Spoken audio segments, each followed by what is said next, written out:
Dan untuk mengetahui seperti apa kondisi Jepang saat ini, kita telah terhubung dengan warga negara Indonesia Elza Firdiani Sofia yang kini tengah melakukan studi di Tohoku University. Ya Mbak Elza, selamat pagi. Seperti apa kondisi di Jepang saat ini setelah pemerintah menetapkan status tanggap darurat hingga 6 Mei mendatang? Untuk saat ini, pertama-tama daerah yang melakukan tanggap darurat sebelum pusat memberlakukan tanggap daerah itu di daerah Hokkaido, kemudian dilanjutkan oleh daerah Osaka. Kemudian pusat menyusul, kemudian memberlakukan tanggap darurat di daerah Tokyo dan sekitarnya, kemudian diikuti oleh daerah-daerah lain. Warga diminta untuk tidak keluar rumah kecuali untuk berbelanja dan bekerja, terutama untuk yang bekerja di fasilitas umum ya, seperti supermarket, bank, dan beberapa kantor yang memang harus buka karena memang pelayanan publik. Kemudian sekolah dan universitas sudah ditutup karena ada beberapa kasus COVID-19 yang menimpa anak kecil di usia di bawah 10 tahun. Kemudian semua tempat hiburan dihimbau untuk ditutup, dan untuk toko-toko dan restoran, untuk tempat makan telah diberlakukan jam malam. Jadi semuanya sudah harus tutup kira-kira jam 8, serta larangan untuk keluar rumah pada akhir pekan. Terutama untuk hal-hal yang kurang penting seperti berjalan-jalan keliling kota itu sudah dihimbau untuk tidak dilaksanakan. Kemarin kalau tidak salah saya menonton TV, berita di TV, ada yang mewawancarai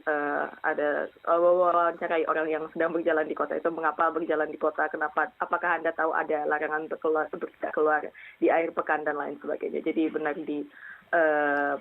diberitakan kepada masyarakat bahwa keluar di akhir pekan itu sudah dihimbau untuk dilarang oleh pemerintah. Untuk transportasi umum tetap berjalan seperti biasa, tapi memang sepi banget sih ya. Saya ke kota itu udah memang jarang banget orang yang ada, dan biasanya anak kecil juga dihimbau untuk tidak keluar rumah. Jadi sebagian besar yang keluar juga hanya orang tuanya saja. Terima kasih. Baik, dari gambar ini terlihat Jepang ini sangat sepi sekali ya. Lalu saat ini sedang musim liburan atau Golden Week di sana, seperti apa suasananya? Dan masihkah ada tempat wisata yang dibuka atau warga yang berlibur?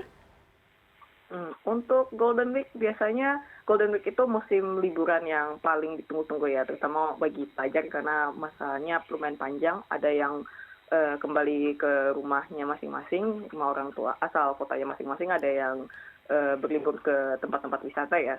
Jadi untuk tempat wisata yang sering diminati seperti Disney dan Universal Studio Japan itu sudah ditutup dari bulan Maret lalu. Kemudian mall setidaknya untuk di kota tempat saya tinggal itu ditutup saat akhir pekan. Kemudian untuk Golden Week kita juga dihimbau untuk tidak berpergian dan pulang kampung gitu ya. Jadi memang harus di rumah saja sebisa mungkin, dan kemudian yang saya lihat kuil-kuil tidak ditutup ya untuk kunjungan pribadi, tapi untuk perkumpulan dalam jumlah besar itu juga dilarang sih sepertinya. Kemudian di masa Golden Week ini, karena libur jadi panjang banget ya, jadi liburnya jadi lebih awal, ada kemungkinan kalau untuk sekolah seperti sekolah menengah, sekolah dasar itu tidak ada libur musim panas, tapi tetap sekolah seperti biasa kalau keadaan sudah mulai membaik. Saya dengar ada berita seperti itu, tapi kita masih belum tahu pastinya juga. Terima kasih. Baik, lalu Elza di bulan puasa ini bagaimana Elza menjalani ibadah puasa di Jepang khususnya di masa pandemi COVID-19 ini?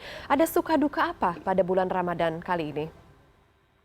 Nah, untuk bulan Ramadan kali ini ya Mbak ya, jadi kalau setiap bulan Ramadan itu di komunitas Indonesia yang ada di Senda ini, kita suka membuat acara buka bersama ya untuk warga Indonesia maupun untuk komunitas Muslim beda negara yang ada di kota Senda ini. Jadi setiap akhir pekan ada kelompok warga yang memasak untuk buka bersama, kemudian dibagi-bagikan untuk dinikmati bersama untuk buka puasa.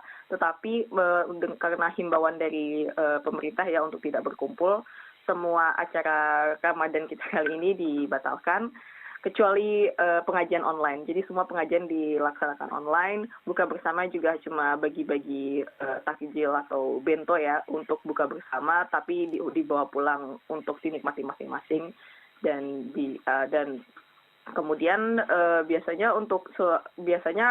juga kita sholat Id nantinya berjamaah ya, tapi untuk tahun ini kita kurang tahu juga sepertinya untuk sholat Id yang massal sepertinya akan dibatalkan juga, Mbak. Begitu juga dengan ngumpul-ngumpul di KBRI sepertinya juga akan dibatalkan tahun ini. Ya, agak sedih juga sih, banyak yang dibatalkan, tapi jadi bisa lebih fokus ibadah di rumah, dan juga sholat tarawih juga semuanya dilaksanakan di rumah. Jadi untuk jamaah sepertinya tidak ada sih, Mbak, ya saat ini. Lumayan sedih juga. Baik, Elza, selamat berpuasa dan jaga kesehatan selalu. Terima kasih atas waktunya bersama kami di CNN Indonesia.